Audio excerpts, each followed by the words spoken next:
BN BSc part second online classes में आपका स्वागत है।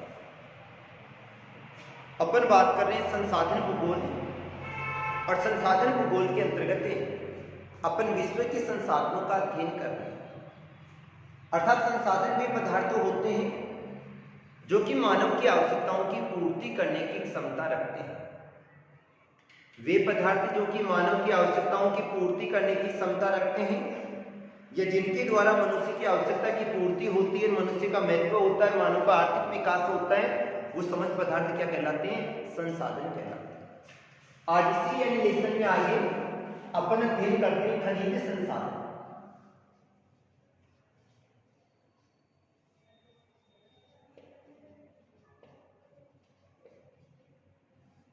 यानी खनिज किसे कहा जाता है?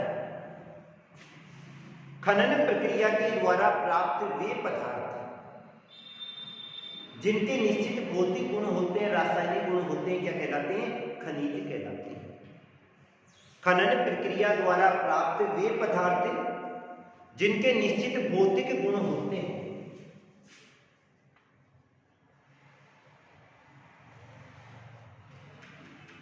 रासायनिक गुण होते हैं। खनन होता है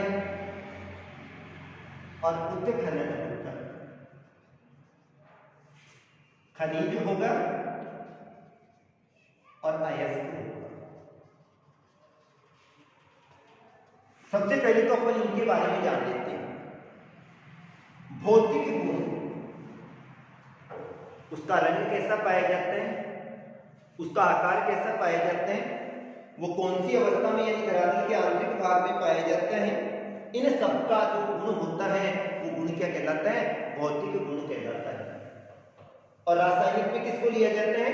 उसमें किस प्रकार की प्रवृत्ति पाई जाती है, किस प्रकार से उसका क्या होता है? उपयोग होता है। ये किस में आता है? रासायनिक गुण में आता है। खनन होगा, उत्खनन होगा। अगर किसी भी वस्तु को अपन धरातल के आंतरिक भाग से खोदकर निकाल रहे हैं तो ये वाली क्रिया क्या कहलाती है? खनन कहलाती है। लेकिन अगर धरातल के ऊपरी भाग से निकाल रहे हैं तो ये वाली क्रिया क्या कहलाती है? उत्खनन कहलाती है। खानों से खोदा गया अगर पदार्थ होगा, खानों से खोदने की क्रिया होगी, जब तो उसे क्या कहा जाता है? खनन कहा जाता है। और केवल धरातल के ऊपरी भाग पर पाया जा रहा है, अपन प्राप्त कर रहे हैं, जैसे जिप्सम, चूना पत्थर, संगमरमर, खनिज नमक, तो इस क्रिया को क्या कहा जाता है? उत्खनन कहा जाता है। जब खनन की प्रक्रिया होगी, क्या होगा? खनन की प्रक्रिया होगी तो खनिज को अपन खोदकर निकाल लेते हैं। लेकिन अगर उत्खनन की प्रक्रिया होती है तो उसको धरातल के ऊपरी भाग से प्राप्त किया जाता है और इसको शोधित करने की आवश्यकता नहीं होती। एक होता है खनिज, एक होता है अयस्क। किसी भी खनिज की कच्ची धातु को अयस्क कहा जाता है। जैसे अपन उसको खान से निकाल रहे हैं और निकाली गई कच्ची धातु को क्या कहा जाता है? अयस्क कहा जाता है। लेकिन जब उसके बाद में उसको शोधित कर लिया जाता है तो उसको क्या कहा जाता है? खनिज कहा जाता है। कच्ची धातु जैसे खनिज हो गया, एल्यूमिनियम हो गया। लेकिन एल्यूमिनियम को अपन ने किससे प्राप्त किया? बॉक्साइट से प्राप्त किया, तो बॉक्साइट अयस्क हो गया, एल्यूमिनियम क्या हो गया? खनिज। तो कच्ची धातु को क्या कहा जाता है? अयस्क कहा जाता है। जैसे लोहा अयस्क। तो खानों से निकाले गए वे पदार्थ जिनके निश्चित भौतिक तथा रासायनिक गुण होते हैं क्या कहलाते हैं? खनिज कहलाते हैं। दूसरी विशेषता पाई जाती है, इनको खानों से खोदकर या ऊपरी क्षेत्र से प्राप्त किया जाता है। तीसरी बात आती है, खानों से निकाले गए अधिकांश पदार्थ या तो मिश्रित अवस्था में पाए जाते हैं या फिर बाद में अशुद्ध अवस्था में पाए जाते हैं। मिश्रित अवस्था का मतलब होता है दो या दो से अधिक पदार्थ अगर आपस में एक साथ मिले हुए होते हैं तो इसे मिश्रित अवस्था कहा जाता है। लेकिन अगर उसमें मुख्य खनिज के साथ में अप्रयुक्त पदार्थ पाए जाते हैं जो कि मानव के काम में नहीं आएंगे तो उसके बाद में उनको क्या कहा जाता है? अशुद्धियां कहा जाता है। तो इनमें मिश्रित अयस्क भी पाए जाते हैं और अशुद्धियां भी पाई जाती है। अब अपन बात करते हैं खनिजों के प्रकार। उपयोग के आधार पर, धातु अंश की मात्रा के आधार पर खनिज पदार्थों को 3 भागों में बांटा जाता है।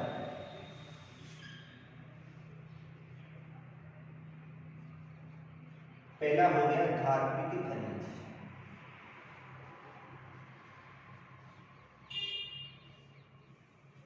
दूसरा अधात्विक खनिज,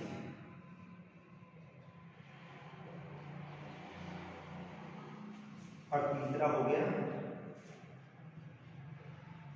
ऊर्जा या शक्ति खनिज। धात्विक खनिजों की बात करें तो धात्विक खनिजों में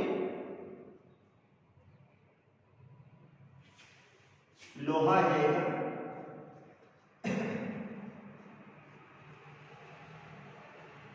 बॉक्साइट,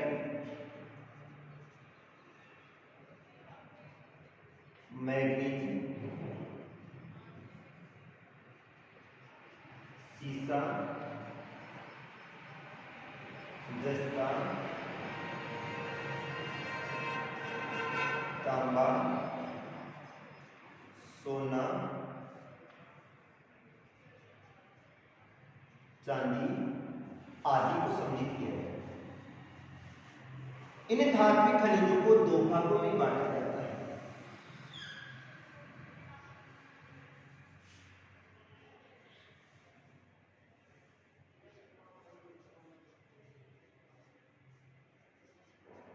एक हो जाएगा लोहे धात्विक खनिज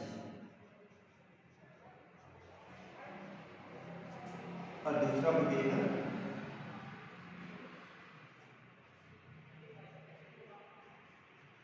अलोहे धात्विक खनिज।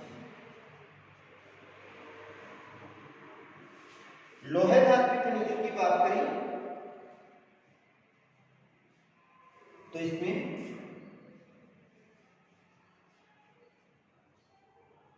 लोहे को लिया जाता है, मैग्नीज को लिया जाता है और क्रोमाइट को भी लिया जाता है। एलोहे में सीसा आ जाएगा, जस्ता आ जाएगा, तांबा, सोना,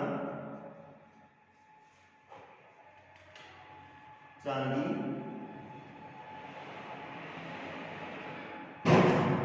बॉक्साइट आदि को सम्मिलित किया जाता है। अधात्विक खनिजों की बात करें तो अधात्विक रॉक फॉस्फेट आ जाएगा,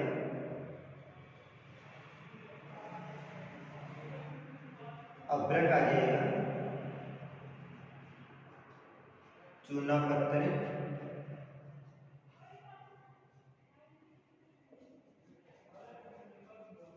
जिप्सम,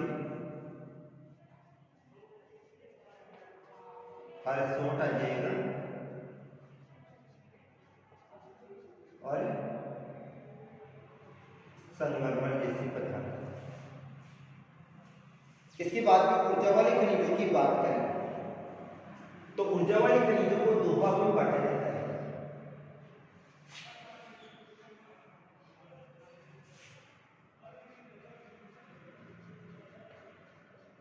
परंपरागत ऊर्जा खनिज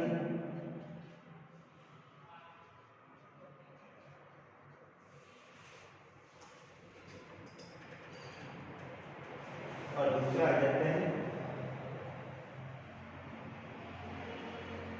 परंपरागत या गैर परंपरागत। ऊर्जा खनिज। परंपरागत में कौन सा आता है? कोयला,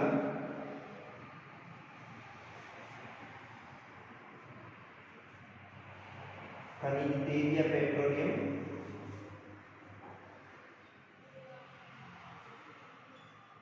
और प्राकृतिक गैस। परंपरागत में कौन से आएंगे? यूरेनियम, थोरियम, जिर्कन,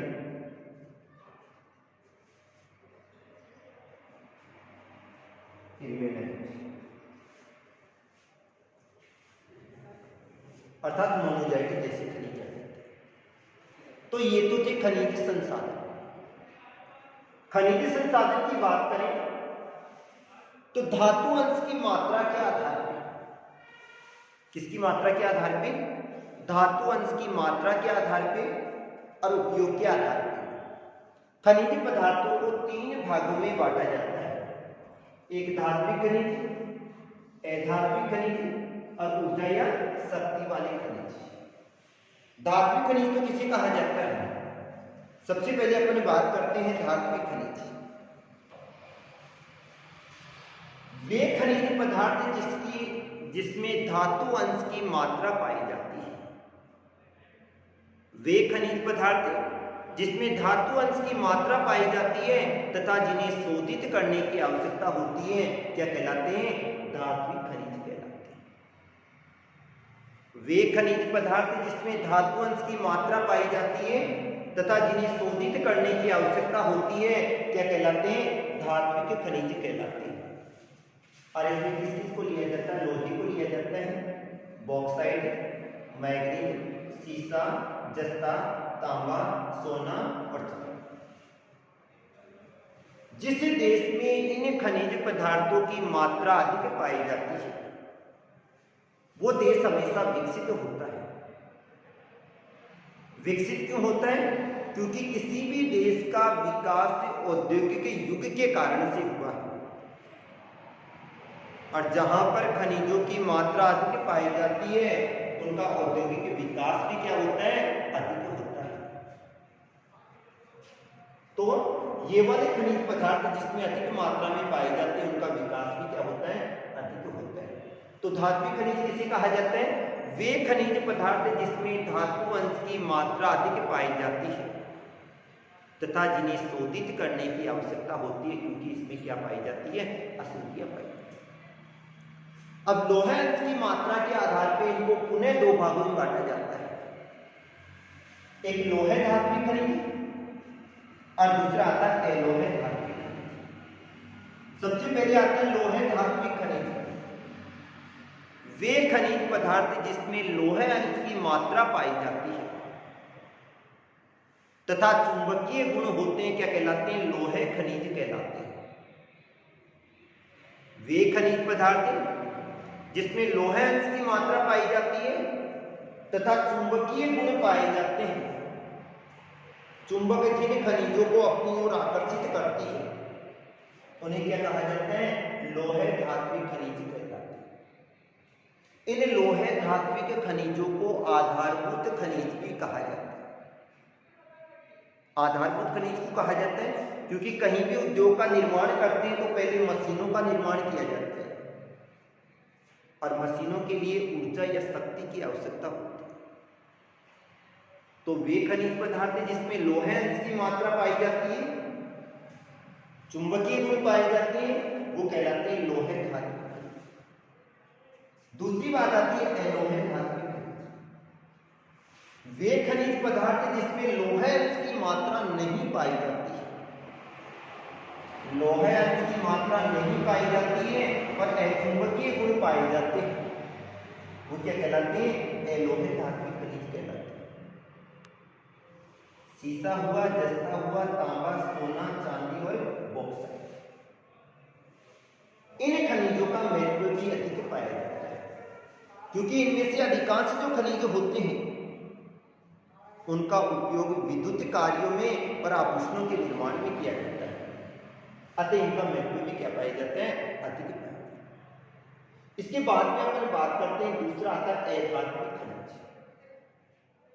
अधात्विक खनिज किसे कहा जाता है? वे खनिज पदार्थ जिसमें धातु अंश की मात्रा नहीं पाई जाती है। क्या होगा? वे खनिज पदार्थ जिसमें धातु अंश की मात्रा नहीं पाई जाती है, जिन्हें अधिकांश खनिजों को शोधित करने की आवश्यकता भी नहीं होती है। क्या कहलाते हैं? अधात्विक खनिज कहलाते हैं। इन खनिजों का महत्व तो कम पाया जाता है और आर्थिक विकास भी कम होता है। रॉक फॉस्फेट को लिया जाता है, अभ्रक को लिया जाता है, चूना पत्थर, जिप्सम, हरसोट, संगमरमर, गंधक इनको लिया जाता है। तो अधात्विक खनिज किसे कहा जाता है? वे खनिज पदार्थ जिसमें धातु अंश की मात्रा नहीं पाई जाती है, शोधित करने की आवश्यकता भी कम होती है, धरातल के ऊपरी भाग से इनको अधिकांशतः पुरस्कार प्राप्त किया जाता है और इनका आर्थिक विकास में योगदान भी कमी होता है। क्या कहलाते हैं? अधात्विक।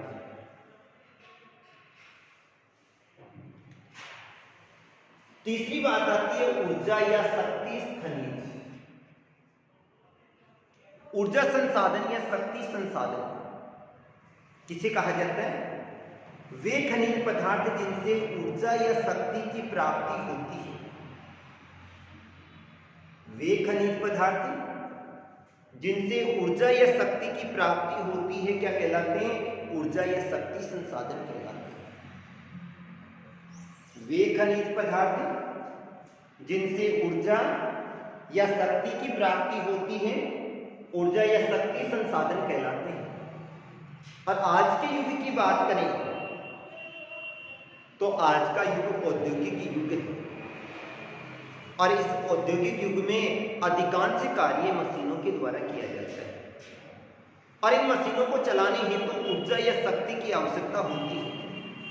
तो जिस देश में शक्ति या ऊर्जा के संसाधन अधिक पाए जाते हैं, उस देश का विकास भी अधिक होता है और जिस देश में ऊर्जा या शक्ति के संसाधन कम मात्रा में पाए जाते हैं, इसका मतलब उस देश का विकास ही कम होता है।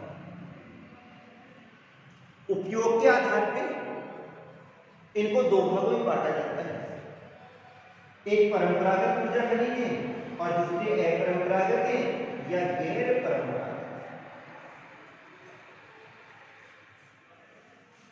परंपरागत ऊर्जा खनिज वे खनिज पदार्थ होते हैं जिनका उपयोग प्राचीन काल से ही किया जाए,